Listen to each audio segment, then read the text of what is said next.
बकरा है पे गब चल के घूमे ठीक बा। का रे का 1 मिनट से उधर कौन कर ये 1 घंटा से मरवाओ तनु बानी। करियरवा में 18 घंटे से लिवावत ली स्टेशन पर काहे लिवावत वही में ना लिवई थी। तो ये मजाक सुझता चल घरे।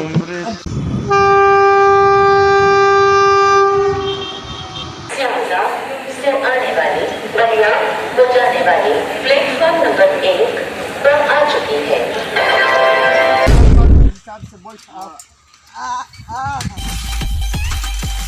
पार्टनर साइकिल चलाकर तुमको सासे नहीं थे हो पार्टनर हमारे साइकिल पर जो बैठे रहनी हां वो हवाई जहाज में उड़ जाला।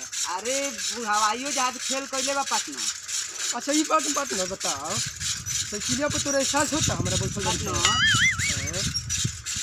कौन दिलवा ते मारता रे अलंगरिया तोर मौसा मरियन।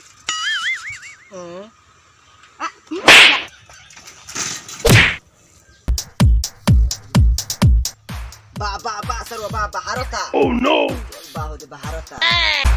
आगले का बाबू हो प्रणाम पापा। खुशी रह प्रणाम चाचा। तेहू खुशी रह।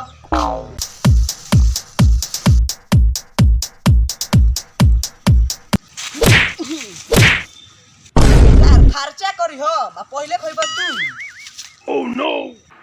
हेलो गाइस नमस्ते प्रणाम अस्सलाम वालेकुम। टेलर था अगर फुल वीडियो देखना चाहते हैं तो 6 तारीख को 5 बजे शाम को रिलीज हो जाएगा। अगर फुल वीडियो देखना चाहते हैं तो VIP Irfan Ansari YouTube channel पर 6 तारीख को 5 बजे अपलोड हो जाएगा। वहां से आप लोग जाकर देख लीजिएगा। अगर वीडियो अच्छा लगा तो जाइए और शेयर सब्सक्राइब कीजिए और कमेंट में बताइए कैसा लग रहा है वीडियो। अच्छा लगा तो हमको सपोर्ट भी दीजिए आगे ताकि हम लोग बढ़ें और अच्छे वीडियो बनाते रहते हैं। और पार्ट 2 भी हम ले आएंगे नेक्स्ट पार्ट 2 और जाकर देख लेना।